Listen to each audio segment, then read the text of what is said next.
Terima kasih sudah mengklik video ini. Jangan lupa dukung terus channel Termometer Islam dengan cara subscribe dan aktifkan lonceng notifikasi, agar tidak ketinggalan video terbaru dari kami. Selamat menonton, semoga bermanfaat. Nah, sudah jelas kira-kira. Saya ngomong atau Abineno? Abineno seorang teolog Kristen terkemuka. Saya cuma menyampaikan, kenapa ente marah sama saya? Kamu karya sehingga marah. Harusnya lurus atau masuk Islam, nggak usah marah sama saya. Dr. Sudarmo, Jane Steins, bahkan Barbara Tirings, peneliti naskah laut mati, The Dead Sea Scrolls, dia bilang apa? 20 tahun meneliti, mengadakan observasi pengamatan terhadap naskah laut mati, dan dihujat oleh umat Kristen Australia dari University Australia. Dia mengatakan Yesus tidak mati di tiang salib. Logikanya sederhana. Di dalam keterangan Bible, waktu Yesus katanya tersalib, tanah terbelah dua, orang mati bangkit kembali. Saya tulis dalam buku ini, waktu dia bangkit, ini orang mati bangkit, apakah pulang kampung atau bobok lagi di kubur? Setiap peristiwa besar pasti ada monumen yang dibangun, betul? Surabaya dikenal dengan takbir Bung Tomo. Surabaya dikenal dengan kota pahlawan. Bilang begitu langsung merinding saya. Allahu Akbar. Berarti ada jiwa pahlawan dalam jiwa saya. Amin ya Rabbal. Allahu Akbar. Bung Tomo. Di Solo ada, bukan itu. Ada Soekarno yang lagi membaca, memberikan pandangan ironis bahwa kita harus banyak membaca. Kali kemudian hari akan ada pemimpin yang tidak mau. Itu yang maksud ibu di belakang. Membaca supaya wawasan luas. Tidak ada.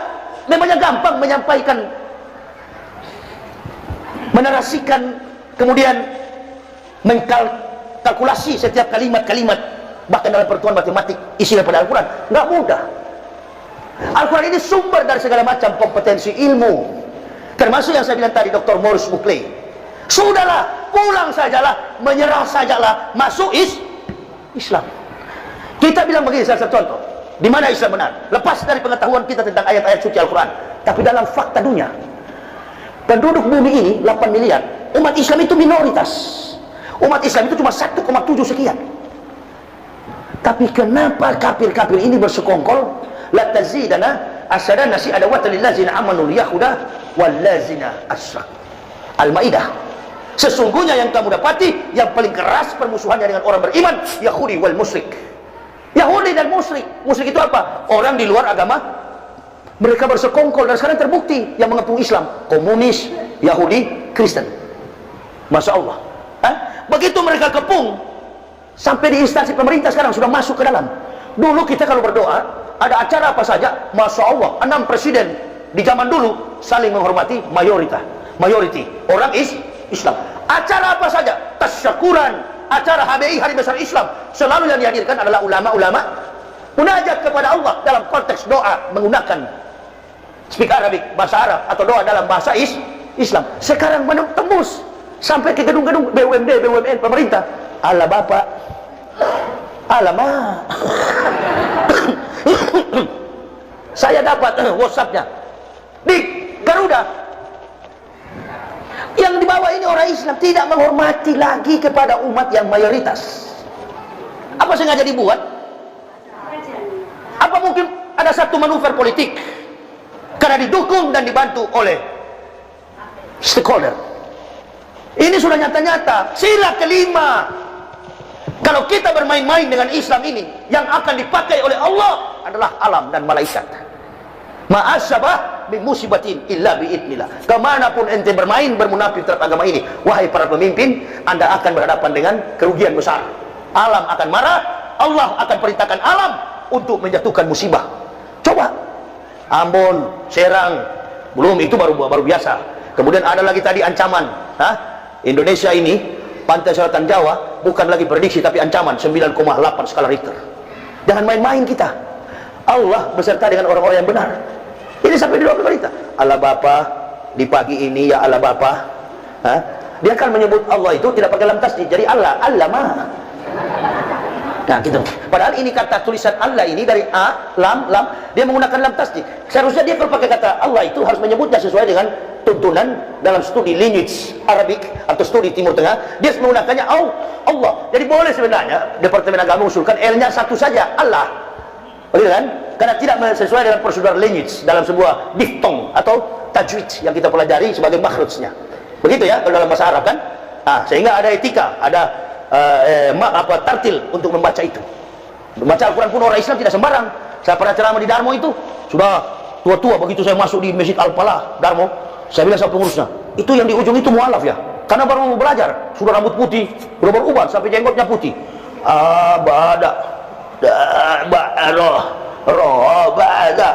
Saya tanya, itu sudah dari mualaf ya? Bukan Ustaz, itu mantan kepala ini, kepala itu. Sudah orang Islam baru ikro satu, untung belum mati. Baru ikro satu. Waktu jadi pejabat sibuk nyolong, lupa belajar Masya Allah. Di situ kan paling banyak ribuan mualaf di Darmo itu. Setiap hari Minggu jam 8 kalau nggak salah itu, hari Ahad pagi itu ada pertemuan para mantan-mantan kafir. Puluhan ribu di situ mengislamkan orang Kristen. Masjid Al-Falah Darmo. Ya di ujung saya kira mualaf, bukan mantan kepala dinas. Waktu di dunia sibuk nyolong. Inilah munafik-munafik. Dia kalau masih tugas begini, Allahu Akbar, pakai Irjen Pol, pangkat Jenderal Angkatan Darat. Wah, waktu dia masih aktif, mana dia? Berapa kok? Ini sekian M. Siap kok. Gereja kami jaga, dia kami injak-injak. Saudara Muslim dia injak. Mun. Jangan kasih jelas, karena ada leak sekarang ini. Jangan jelas ya, ada 3 kelompok sekarang. Kaf, mus, mun. Kaf itu kafir, mus itu muslim, mun adalah munafik. Sudah bos, siap, nanti kami maju, kami jaga gereja.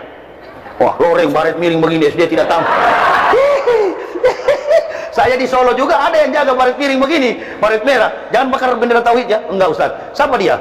Kokam. Kokam bukan kokam kan baret merah ini yang begini. Siap, jaga gereja. Abdullah, siap. Nah, ini nasi bungkus. Isinya tai kau makan itu. Banyak makan tai. Karena di hadis Nabi, orang munafik itu makanannya tai. Begini, Rasul katakan, yang aku khawatir dari umatku adalah apa yang masuk dari mulutnya, disimpan ke dalam perutnya, maka harga manusia itu tidak lebih daripada apa yang keluar dari perut. Apa keluar dari perut itu sampah ya? Feses, tai. Hitler Nazi bilang, waktu jenderal 4 bintang, jenderal disebut dengan The Desert Fox, jenderal padang pasir yang dia mati, disuruh pilih oleh Hitler.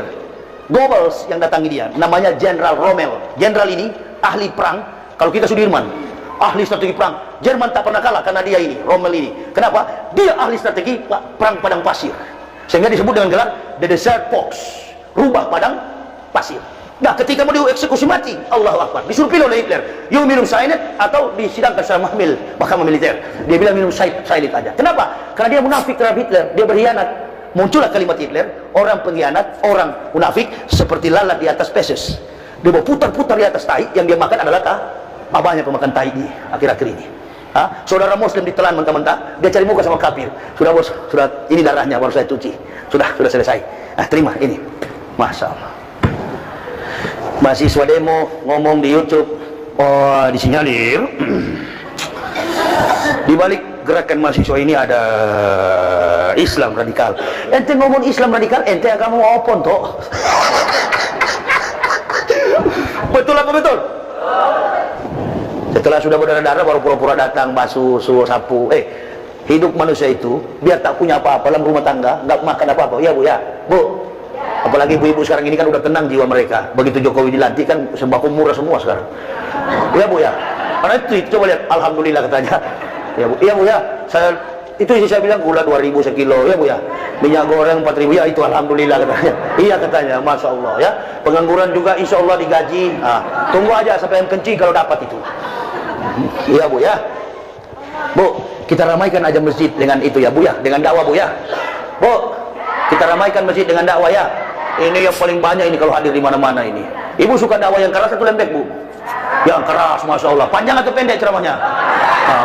Panjang dan keras, itulah Bu ya. Jadi saya kira, Masya Allah, ini Islam ini susah dibati. Metro Tipu pun sudah akui, Metro Tipu di bulan Ramadan kemarin, dia hitung, Masya Allah. Kita bangga, bukan Kalimantan yang kaya, bukan Riau yang kaya, bukan Aceh yang kaya, bukan Papua yang kaya. Jangan salah kita, jangan salah. Yang kaya adalah umat Islam. Coba sumbangsi finansial terbesar bagi negara ini. Metro tipu hitung, setiap tahun 200 bahkan 200 lebih miliar sumbangan orang-orang mengadakan ibadah belum lagi himayatan lil hajj wasadaqah wa'dah, ibadah haji. Allahu Akbar, nominalnya masuki triliun, 92 triliun, entah kemana sekarang. Walahu alam bisawab. Ya Allah, jangan dulu hukum negara ini ya Allah, pertahankanlah. Man da'a li zalimin bil baqa'i faqad sawa'an yusallahi fil ardi. Jangan mendoakan orang zalim. Barang siapa mendoakan orang zalim, kata Nabi, sama saja dia mendukai Allah di muka bumi ini. Jadi yang menertibkan dunia, yang pertama bi ilmi ulama, yang kedua bi adlil umaro. Sila kelima jangan dijadikan sebagai wacana politik. Sila kelima keadilan sosial bagi seluruh rakyat Indonesia. Wamena berdarah-darah, Ambon kerusuh, Ambon itu apa namanya? Gempa. Semua terjadi kerusuhan di mana-mana, keributan, asap dan lain sebagainya. Ini ma'asabab musibatin, musibah dari Allah. Kenapa? Karena tidak Qul amarah Rabbi bil qis wa aqim wujuhakum inda kulli masjidil wad'uh mukhlisina lahuddin kama ba'da'akum ta'udun. Yang ketiga, bisaqwatil aqniyah, kedermawanan orang-orang kaya. Nah ini, orang kaya tiarap, dia nggak mau peduli yang begini, yang penting dia aman. Saudara-saudara kita mau mati tetangga, Masya Allah, mana dia perhatikan, dia pergi umroh, asik ibadah, pergi haji sampai 50 kali, saudara-saudara tetangganya sudah lapar, dia tidak dihiraukan. Nah ini, yang keempat yang paling bahaya, bidakwatil fuqara'i, doa orang-orang miskin. Ini yang membuat kita bencana di mana-mana, terjadi kekacauan di mana-mana, karena menangisnya orang-orang miskin yang dorong-dorong gerobak. Ya Allah, jualanku tidak laku, usaha-usaha mereka yang kelas bawah tutup, kelas menengah tutup, yang kaya tetap kaya. Kata Roma Irama dalam lagunya, yang miskin tetap miskin. Masya Allah, kita doakanlah negara ini akan ada muncul pemimpin-pemimpin baru ke depan yang amanah, dan pemimpin-pemimpin orang-orang zalim akan ditenggelamkan oleh Allah. Amin Allah ya Rabbal Alamin. Saya kira itu yang bisa saya sampaikan. Masih banyak, saya masih lama di Surabaya, insya Allah umur panjang, belum wafat sampai tanggal 14 saya ada di Surabaya ya. Saya baru tiba tadi, mohon maaf ini masih lelah. Lain kali saya mau sampaikan kepada jemaah, sebelum saya berbicara terkait isu-isu kafir segala macam itu, jangan didengarkan sama saya, dan saya tidak suka mendengar begitu, karena perjuangan kami ini berat untuk membawa Islam ke depan ya. Ibarat nakoda, ibu bapak cuma di dalam bahtera, tapi kami yang menyetir perahu ini, kami yang membawa perahu ini kemana-mana. Tinggal 4 orang kami di lapangan, saya, Uwas, dan beberapa sebagian sudah jadi tersangka, bahkan sudah di penjara. Doakanlah kami supaya tetap sehat untuk dengan ikhlas melayani umat ini dimanapun berada, karena bukan kecil fitnah yang bertebaran, apalagi terkait saya ini. Dan saya tidak akan peduli, semakin kau fitnah, semakin kencang saya di lapangan ya. Saya sudah beberapa kali dilapor, tapi alhamdulillah polisi-polisi bilang sama yang lapor, jangankan di masyarakat, di sini saja dia ceramah, dia bilang yang polisi kafir di neraka semua. Di Polda Jawa Timur sini sudah 6 kali saya ceramah. Yang undang saya dulu itu AKBP Kusen, sampai begini-gini ada kafir yang protes, sampai yang undang itu. Jadi kita, maksudnya kita Muslim ini jangan mau diadu domba dengan sama-sama dengan petugas polisi, jangan, dia juga Muslim. Mari kita jangan saling curiga. Ustaz, ada banyak polisi jaga ente ceramah. Iya, enggak apa-apa, polisi kan keamanan. Motor diparkir, jangan sampai begal datang hilang, kan begitu. Tetap saudara jangan ada apa-apa sedikit kita masyarakat bakar polsek, bakar kantor pemerintah, jangan, biarkan ya. Segala persoalan diselesaikan secara persuasif Islam dengan komunikasi yang baik. Tokoh-tokoh agama, tokoh-tokoh masyarakat duduk bersama dengan petugas, tunjukkan kepada provokator kafir bahwa kami sesama Muslim, walaupun beda pekerjaan, kami damai, akur. NU, Muhammadiyah, Banser, FPI, mari bersatu. Sudah beberapa tempat saya persatukan FPI dan Banser, nggak ada lagi. Saya ceramah di Solo, turun dari Gunung Lawu, di bawah ada acara NU. Masya Allah, saya lewat situ buka kaca, datang itu yang saya bilang begini tadi. Assalamualaikum Ustaz. Waalaikumsalam. Jangan bakar bendera tauhid ya. Insya Allah tidak, Ustaz. Lewat saya situ, pengawal saya sudah lari duluan, nanti sudah di lampu merah baru berhenti. Ada apa Ustaz tadi? Kenapa dihentikan? Enggak, saya bilang dia kasih salam sama saya. Nah, karena mereka tahu bahwa sudah selesai pilpres, bersatulah kita. Amin ya Rabbal. Stop itu, kemarin kita beda pilihan ya. Yang pilih Jokowi juga pasti ada di sini, biar cuma 2-3 orang. Ada ini, ada. Tapi kebanyakan kalau saya lihat dari, saya bisa deteksi, ini kebanyakan 02 di sini. Doakan saja, Pak Jokowi kan 2 sampai 2024. Insya Allah kedepannya kan ada Anies Baswedan, kan begitu. Ada Gatot Nurmantio, kan begitu. Tidak, kalau Allah sudah buat begini, ikuti apa maunya Allah. Jangan kita pakai kita sendiri. Ya, Pak Prabowo juga mungkin ditakdirkan belum memimpin Indonesia, nggak apa-apa. Kita sudah perjuangkan, tapi kita tetap bersandar pada kekuatan Allah. Bagi ibu bapak, insya Allah saya membawa buku saya ini dengan judul Kebenaran Islam menurut Mantan Pendeta. Jadi antum tanyakan tadi, dalam buku ini lengkap. Ya, biodata saya lengkap. Saya bukan Yusuf Roni, bukan Saifuddin Ibrahim. Ini surat pendeta saya resmi sebagai pendeta GKI ada ini surat pendeta, dan dosen di Universitas Balikpapan. Pernah ini detik-detik terakhir saya masuk Islam, saya sempat jadi pendeta di Balikpapan. Semua dokumen saya lengkap. Ya, silakan kafir fitnah. Saya tidak akan balas. Ini mau pancing supaya saya keluar di YouTube. Saya nggak suka begini. Ini orang cari makan melalui you. Di Indonesia ini banyak yang cari makan jadi kaya, bisa beli mobil Lamborghini karena you. Saya lain. Saya ustaz. Saya mencari nafkah dengan izin Allah, dengan keringat dakwah, tapi tidak meminta-minta. Perhatikan, yang datang ke masjid minta-minta bilang mualaf, itu bukan mualaf, kuwalat. Di Islam ini tangan di atas lebih mulia daripada tangan di bawah. Saya memberikan ilmu kepada bapak ibu. Kenapa saya bawa ilmu ini? Karena saya punya mobil itu dari Jakarta, pernah saya coba di masjid, saya taruh air wudhu di masjid, saya starter tidak hidup. Oh, rupa-rupanya jangan pakai air wudhu, pakai pertalit. Apalagi sekarang sudah susah premium. Mengerti mau saya? Kalau bisa pakai air wudhu, buku ini gratis. Tapi karena tidak pakai air wudhu, bayar.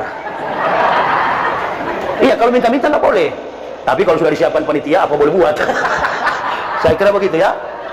Itu saja yang bisa saya sampaikan bagi yang berminat dengan judul kebenaran Islam menurut mantan pendeta. Inilah kebenaran. Jangan pakai YouTube begini. YouTube begini ini biar buta huruf jadi profesor. Kalau antum merasa benar, tulis tantang buku ini. Dulu ada SBY menulis buku.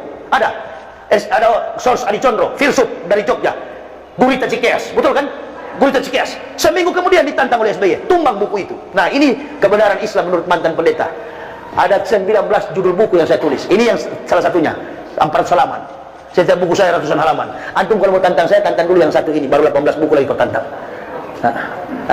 400 halaman, ada sambutan prof. Buku resmi, bukan buku liar, ada international sales book number. Lulus ke Pustaka Nasional. Di negara dalam undang-undang apa? Orang yang sudah menulis 25 judul buku berhak mendapat gelar profesor. Sudahlah, itu dia yang tidak berguna. Orang tahu kemampuan antum siapa. Di Indonesia ini kan banyak orang ngomong ini, bahkan aku doktor. Ya, saya ini doktor, kau bukan. Itu di televisi. Ban Vespa putih di kepala. Iya. Ya, Rocky Gerung bukan dokter. Rocky Gerung itu orang satu kampus. Tanya Kak Santri ini, teman saya. Dia orang Teling itu, adiknya profesor dekan di Fakultas Sastra Eksaktah di Unsrat. Rocky Gerung itu bukan profesor, tapi dia 3 kali diundang Perancis untuk ambil program doktoral. Dia nggak mau. Dia bilang nggak perlu dengan ijazah. Sama juga dengan saya begitu. Dan para ribut-ribut, udah saya mengaku, Ustaz, ini ada anak, Ustaz minta pendidikan Ustaz di mana? Saya bilang saya tidak tamat SD. Tulis aja buta huruf. Betul nggak? Betul nggak? Sudah jengkel saya, sudah terpengaruh dengan kafir. Kok bisa nggak tamat SD tapi bisa jadi dosen ya? Nggak tahu kenapa begitu. Begitu ya. Orang-orang ini, pendeta-pendeta ini, ada yang sudah di neraka, ada yang masih hidup di Papua sana, jadi tahu. Dia yang ngomong-ngomong ini kan bukan dari Papua, yang ngomong-ngomong ini kan dari NTT. Dia nggak puas saya bilang bukan dari Papua, dia pergi ke Papua, cari muka di Papua. Ini nanti malu kalau jadi masalah besar ini akan saya ungkap. Saya yang dirikan, namanya pun saya yang kasih nama. UKI Papua itu saya kasih nama dengan Dirjen Bimas Kristen Protestan Holtak Sihaan. Sampai kami ke Bali nyusun program kurikulum untuk UKI itu. Ini orang-orang baru. Yayasan Perguruan Tinggi Calvinis Ebenezer. Saya serahkan kepada Laurentius Renel. Itu yang paling tahu, yang bersupport dana. Masih ada tinggal di Sorong dia, kalau belum mati.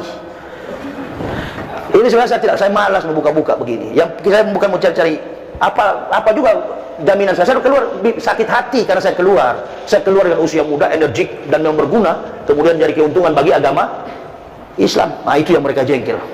Masuk Islam pun saya tidak ada mau. Oh, hati-hati dengan Yahya, jangan dia tipu umat Islam. Siapa ya? Panitia masjid yang kebanyakan tipu saya. Datang saja Ustaz, nanti kami kasih sekian. Sampai habis ceramah tidak ada. Ya, tidak apa-apa, bukan itu niat saya, karena saya bukan Ustaz amplop. Ya, nah tapi kali ini ya kalau sudah disiapkan apa boleh buat kan begitu. Silakan, nanti ada di luar sana di mobil saya ada istri saya yang akan melayaninya.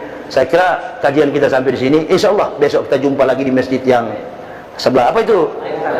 Erwin, Nurul Islam. Jauh lah sedikit lagi. Sekali lagi, hati-hati bicara. Kami ini tidak mudah pekerjaan kami ini. Berat sekali tugas dakwah ini, apalagi di tengah fitnah begini. Saya kira ini yang bisa saya sampaikan. Terima kasih atas segala perhatiannya. Usikum wa nafsi bitaqwallah. La ilaha illa huwa Allah.